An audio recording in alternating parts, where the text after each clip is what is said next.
శంకర్ గౌడ్ గారి ఆత్మహత్య చాలా బాధాకరము, చాలా మనసు కలిచివేసింది. ఇలాంటి ఆత్మహత్యలకు ఎవరం పాల్పడకూడదు. కొట్లాడి తెచ్చుకుందాం, గవర్నమెంట్ దగ్గర కొట్లాడి ఎన్ని రోజులైతే వాళ్ళు ఇది చేస్తారో, మనల్ని ఎన్ని రోజులు ఏం చేస్తారు, ఏం చేయలేరు. రండి జైన్ గండి అంటారు. మన సమస్యలు తీరేదానగా కొట్లాడదాం, ఆత్మహత్యలు మాత్రం చేసుకోవద్దు.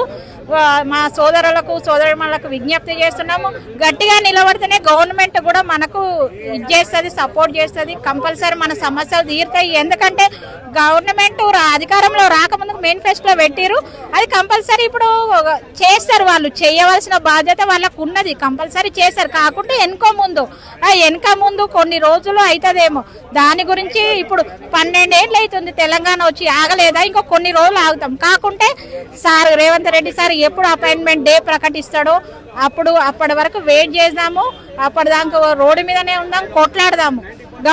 జేఏసీ నాయకులు ఉన్నారు, మాట్లాడుతున్న చర్చలు సఫలమవుతాయని కోరుకుంటున్నాను.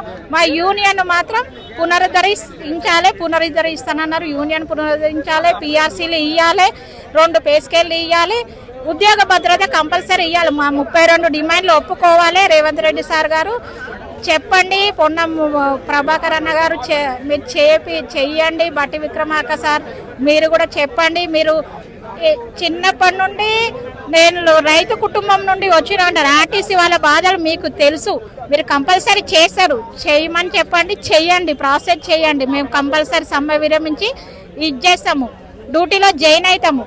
మీరు చేస్తున్నాము, ఈ రోజు నుండి గవర్నమెంట్లో విలీనం చేస్తున్నాము, ఆర్టీసీ కార్మికులుగా ఈ డే ప్రకటిస్తున్నామని చెప్పండి.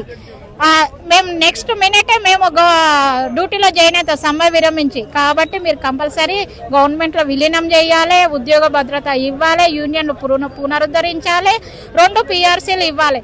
మాకు చిన్న జీతాలు సార్, జీతాలు పెంచమని అడుగుతున్నాం. తెలంగాణలో ఆకలితో ఉన్న వాళ్ళకు పింఛన్లు ఇస్తున్నారు. తెలంగాణలో ఆడబిడ్డలకు దసరా చీరలని కేసీఆర్ సార్ ఏమో ఇచ్చినప్పుడు అందరి కలర్లు ఇచ్చారు. కానీ రేవంత్ రెడ్డి సార్ ఏం చేశారు, ఆడపిల్లలు అందరికీ ఒకటే కలర్ అని ఇచ్చారు. అట్లనే ఎంప్లాయీ అందరికీ ఒకటే జీతం అని ఇవ్వండి.